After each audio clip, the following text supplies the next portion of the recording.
This afternoon, Dean is going to be followed by Rafe Benli, who's here to discuss the work of the Office of Geographic Place Names. Rafe joined the Office of Geographic Names in 2012 after arriving in Australia from England. His current project is to assist with the recognition of local people who have fought in the wars acknowledged on Victorian street names. Rafe, thank you.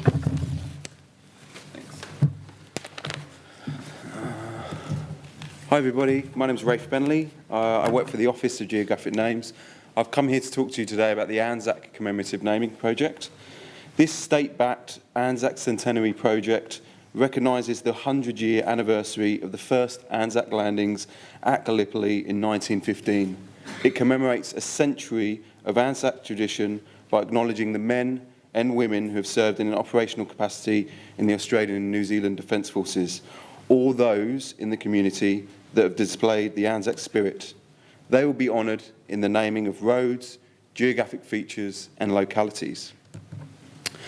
So it's been a bit of a journey to get us here today. The project was initially proposed to Vic Roads back in 2009 and sent to OGN's hands because naming is our bread and butter. That occurred in about 2010. At that time we formed an Anzac Commemorative Naming Committee, which features members from our Geographic Place Names Advisory Panel, members from Public Record Office Victoria, Veterans Council, Veterans Unit and Royal Historical Society Victoria. Many of those members are here today, so thanks for coming. In 2011, we wrapped up a pilot programme with 5 municipal councils from a rural and urban background: Melton, Hindmarsh, South Gippsland, Geelong and Ballarat. It was very much a success and hundreds of names have been banked for future use. There are currently 39 commemorative names in use within Victoria and 1 new suburb, with a further 50 names chosen for a development Armstrong Creek, Warralilly, which is south of Geelong town.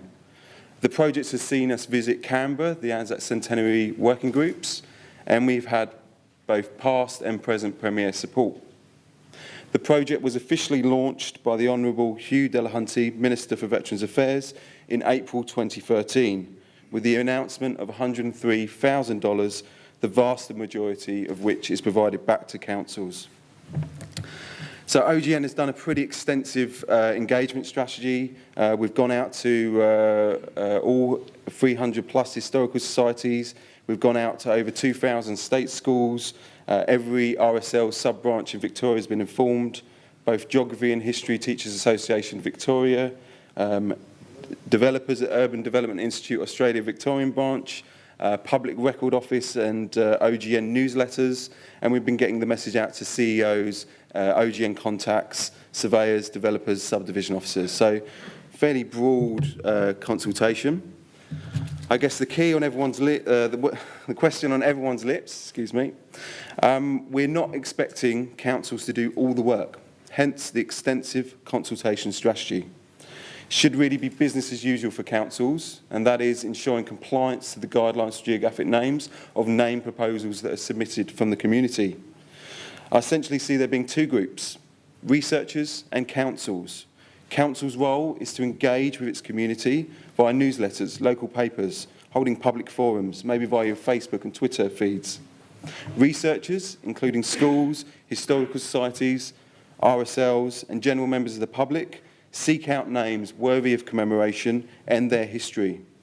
Often the best place to start is with your local historical societies or RSL honour boards. And there's a dedicated research guide available on our webpage which has more information.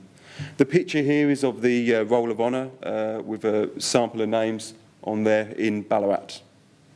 The key to this project is that everything is on our website. You can go off on there and figure out how the project will work and get the commemorative name checklists, and also for councils apply for a grant and register your interest.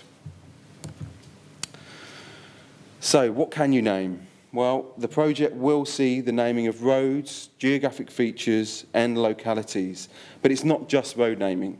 It could be bridges, parks, pavilions, picnic areas, bends in the river. There are over 242 geographic features that have been published and available on our webpage. Members of the community can propose names to other municipalities if research leads them in that direction. And it's not just names, but theatres of war, unit names, perhaps naming a feature from Gallipoli. The exhibition stand that's outside in the foyer has an article from the Australian National Survey of Place Names, and there's a Gallipoli article on there which features geographic features from the peninsula, both their Turkish names and English meanings. Also, the Anzac spirit, commemorating those that were on the home front, the women that served here, those that were nurses and served on the front as well.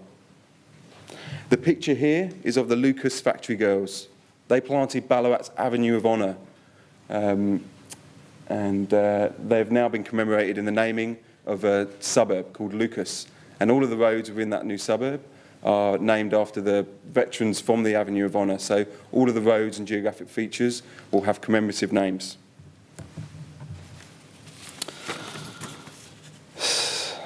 So the pilot has proven the projects can work with developers and communities on board. It's an appealing naming theme for council, community and developers.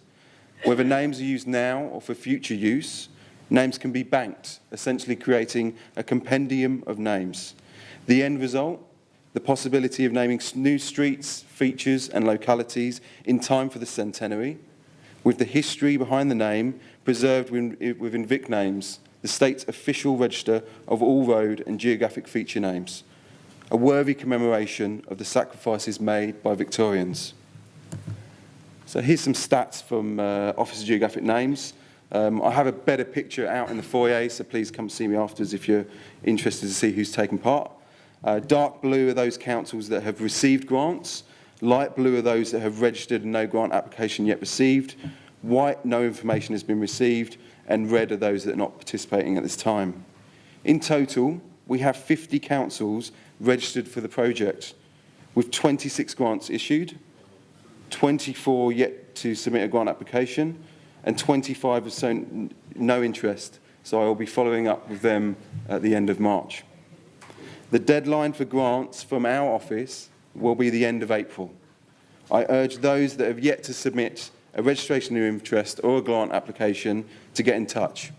Again, if you're wondering who's who, please perhaps come and see me afterwards. I'll be around to answer questions.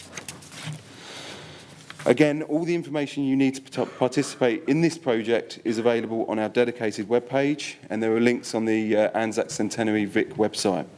If you have any questions, please come and see me. I'm really looking forward to uncovering and sharing Victorian stories. Thanks for listening.